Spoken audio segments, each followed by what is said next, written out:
Hi everyone, welcome back to Alka Space. We all have friends and we love them. We know their strengths, we know their weaknesses, we accept them as they are. You might be familiar with the word peer too. Peer is someone who is of same age as ours. He or she can be a neighbor, a cousin, a distant relative, a classmate, anybody who is of same age and more or less shares same social status. I said more or less, it's not necessary, right? And it is very likely that we get influenced by our peers. But when we are over influenced by what our peer group is doing, it is known as peer pressure. It is hard to resist. I know it is very hard to resist what others are doing and you are not doing, but it is known as pressure. It is peer pressure. Peer pressure can be positive, it can be negative. Positive peer pressure is what when you are influenced by something very positive. You have friends who inspire you, you have friends who motivate you, who set goals for themselves, positive goals for themselves, and you are influenced by your friend and you are motivated to follow that friend. That is positive peer pressure. Then we come to negative peer pressure. When our friends are involved in some kind of activities that are not socially acceptable, for example, drinking, smoking, some kind of sexual activities, and somehow they persuade us to do the same, whether we like it or not, it is known as negative peer pressure. Again, negative peer pressure is of two kinds: direct, indirect. Indirect is you just observe, you sit back and observe. You are sitting in the classroom, you are sitting in a park, you are sitting anywhere, and you are just observing your classmates, your relatives, that he or she is doing something, anything, drinking, he or she is enjoying, you can say, and you think that he or she is enjoying, and you feel a kind of pressure inside. Why I cannot do this? Why I am not doing this? Why I am not enjoying my life? This is indirect pressure. Nobody is saying you to follow, nobody is saying you to do a particular thing, nobody is forcing you, but still you feel a pressure inside to do all that which is making them happy with what they are enjoying. This is what we call as indirect negative peer pressure. Next one is direct. When somebody asks you directly to involve in some kind of activities, like I already mentioned, drinking, smoking, stealing, or any kind of sexual activity, when somebody pushes you, when somebody forces you to do the same, this is known as direct negative peer pressure. Be it direct, be it indirect. In both cases, we are pushing ourselves. We push ourselves, we put a pressure on ourselves. We know that this is something which is against law, which is something against societal norms, but still we do these activities.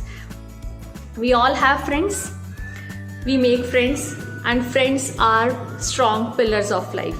Especially when we are in school, we make friends, we share experiences with them, we roam around with them, we enjoy all the happy moments with them, and we share our sorrows with them. They become a strong support for us. And school friendship sometimes lasts very long. But at this particular period, school time, sometimes this friendship support, this support by friends becomes pressure, and this is what we call as peer pressure. Whether we want to do it or we do not want to do it, we still get persuaded to do all that what our friends are doing. And there are times when we are not sure what to do. We are actually not sure whether to follow our friends, whether to not follow our friends. And these are the times when we think if we won't do this, we'll get shunned by our friends. This is an innate force, a feeling of, being humiliated. We get scared that if we won't follow our friends, if we won't do what our peer group is asking, then they will start disliking us. We develop a kind of consciousness ki no, we should follow this, everybody is doing, then I should be. If I won't do it, then my friends will start disliking me. This is what pressure is. A pressure of being liked by our friends, a pressure of being liked by our peer group, a pressure of being famous, a pressure of being popular. And this is when we start involving ourselves into the things which we know are not socially acceptable. We know we are on the wrong track, but we are doing just because we are not able to say no to our friends. We can't say no. And this is when we start hiding things from our parents, teachers, and other elders.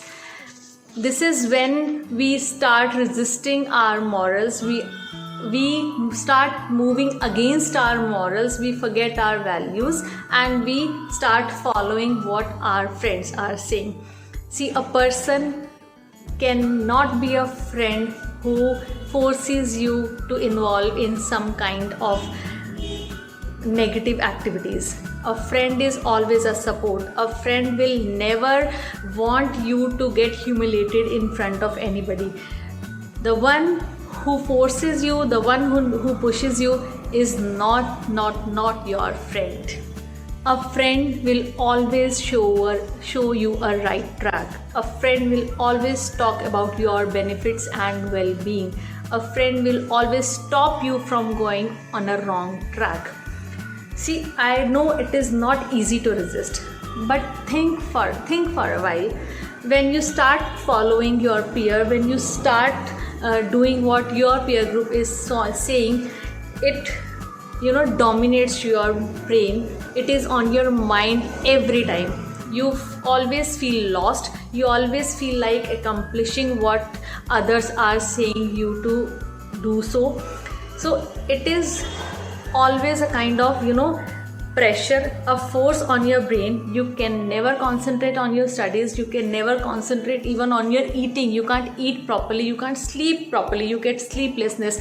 You get restlessness just because you cannot say no to your friends, and you cannot go against your parents too, and you start lying, you start stealing. And this is when we start diverting ourselves from the right track. We start diverting ourselves from our goal, the goal which we have already set for ourselves. Feel a kind of pressure, pressure to avoid the insult, a pressure to resist the humiliation that we are going to face when we are not following the crowd. Social influence is a potent force, a powerful thing, and we generally make stupid decisions when we blindly follow the crowd. These social influences overwhelm our judgments. This is when we make wrong decisions, and we tend to follow the crowd, and we think that if we won't follow the crowd, we will be named as odd person out.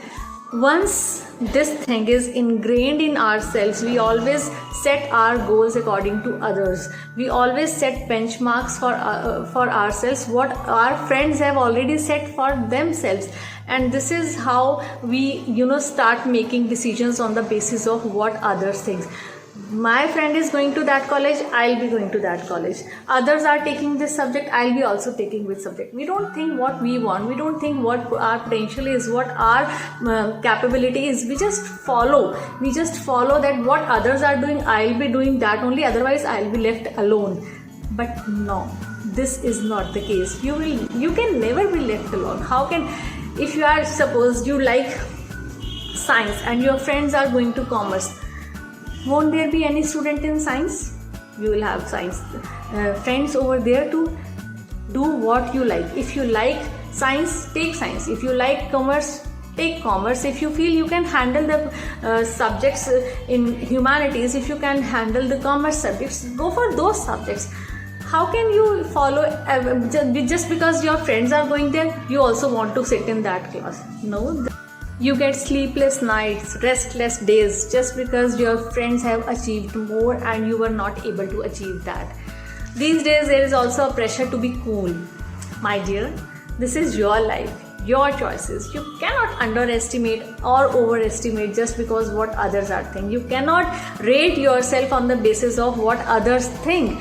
This is your life, and if you want to stand out, do what you do what you are proficient in, know your capabilities, identify your potential, then only you will be able to achieve your goal. Think of yourself what you will be after, say, 10 years. After 5 years, most of you will be, all of you almost, if you are at the age of 13 or 14, you will be joining college or university. And after another 5 years, you will be entering a job, a profession. So if you are thinking that what you are doing today, what you are thinking today will not influence that life, then you are wrong. You will have to make a discipline for yourself. You will have to set a mind. You will have to have a mindset, because if today you are in habit of taking pressure of what others are doing, the same you will be doing in your professional life. And these days it is very common in corporate world, especially there is a kind of pressure, there is a kind of competition among employees to achieve more, to gain more, to get more hikes, to get more salaries. So this is what is ingrained in our lives from this stage only. Do not decide on the basis of what your peers want. Express your individuality. Learn to keep your views straight. Learn to keep your heads up. Do not scream, do not yell, do not call others by name. Just express yourself politely. With this, you will be able to make a space for yourself in your peer group. I know this is a bit tough, but this is provide a silent concern, a satisfaction to yourself. See, pressure is everywhere. You will have pressure at every stage of life. If you haven't experienced pressure, then just think you haven't seen anything in your life. But the art is in handling that pressure skillfully, with a calm mind, with a proper mindset. And how you will get your mindset at this age, just by thinking what actually you want, not blindly following what your friends are saying. Just sit and listen what your parents want to say to you, listen what your teachers are saying to you. Make friends, make very wise friends. Though I understand at this age we are not able to decide what is good and what is not, but still we can try. We can follow our consciousness. We know our morals, we know our values, we know what kind of family we belong to. So we can decide on the basis of various things that we experience in life. This is our life. So I would advise, just follow your mind, just follow your consciousness. So if you have liked the video, please give a thumbs up, and I'll be coming up with more videos on adolescence issues and their solutions in upcoming days. So please subscribe to the channel and stay tuned. Bye bye.